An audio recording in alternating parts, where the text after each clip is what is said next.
வணக்கம் நண்பர்களே, lolly TV தமிழிற்கு உங்களை வரவேற்கிறோம். கதையின் தலைப்பு: கூர்ந்து கவனிக்கும் ஆமை, தி அப்சர்வன்ட் டர்ட்டில்.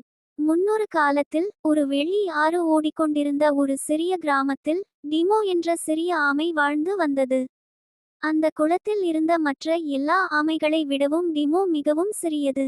மற்ற ஆமைகள் சத்தமாக நீரை தெளித்துக்கொண்டு பாறைகளின் மேல் வேகமாக ஓடும்போது டிமோ மட்டும் மிகவும் மெதுவாகவும் அமைதியாகவும் நகர்ந்து செல்லும்.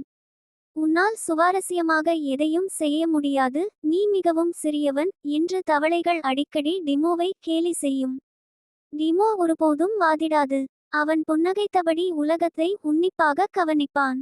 ஒரு கோடைக்கால மதிய வேளையில் கிராமத்தைச் சுற்றிலும் கார்மேகங்கள் சூழ்ந்தன. காடு அதிரும் வகையில் பலத்த புயல் வீசத் தொடங்கியது.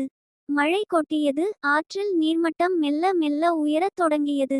ஆற்றங்கரையில் வாத்து குஞ்சுகளின் முட்டைகள் நிறைந்த ஒரு சிறிய கூடு இருந்தது. தாய் வாத்து உணவு தேடிச் சென்றிருந்தது, இன்னும் திரும்பவில்லை. பெரிய விலங்குகள் எல்லாம் உதவ முயன்றன, ஆனால் தரை சேரும் சகதியுமாகி வழுக்கியது. வேகமாக பாய்ந்த ஆற்று நீர் மிகவும் ஆபத்தானதாக இருந்தது. டிமோ அந்த கூட்டை பார்த்துவிட்டு, என்னால் இதைச் செய்ய முடியும் என்று நினைக்கிறேன் என்று மெல்லிய குரலில் சொன்னான். மற்ற விலங்குகள் சிரித்தன. நீயா? ஆற்று வெள்ளம் உன்னை அடித்துச் சென்றுவிடும் என்றன.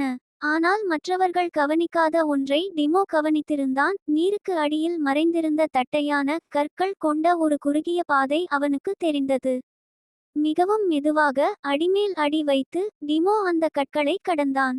மழை அவன் ஓட்டின் மேல் வேகமாக மோதியது, ஆனாலும் அவன் தொடர்ந்து சென்றான்.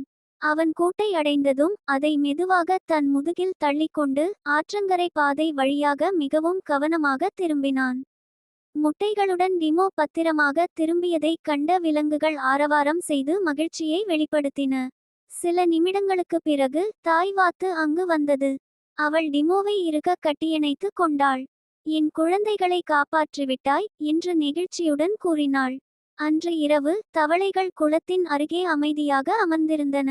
அவற்றில் ஒன்று இறுதியாகச் சொன்னது, சிறியதாக இருப்பது பலவீனமான ஒன்று அல்ல போலிருக்கிறது. நீரில் பிரதிபலித்த நிலவின் ஒளியை பார்த்து டிமோ புன்னகைத்தான். அன்றிலிருந்து அந்த விலங்குகளுக்கு ஏதேனும் பிரச்சனை வந்தால் அவர்கள் எப்போதும் இப்படி கேட்பார்கள். நாங்கள் கவனிக்காத எதை டிமோ கவனிக்கிறான்? முற்று பெற்றது. இந்த வீடியோவை பார்த்தமைக்கு நன்றி. மேலும் பல அற்புதமான வீடியோக்களுக்கு லோலி டிவி தமிழை, லோலி டிவி தமிழ் சப்ஸ்கிரைப் செய்யுங்கள்.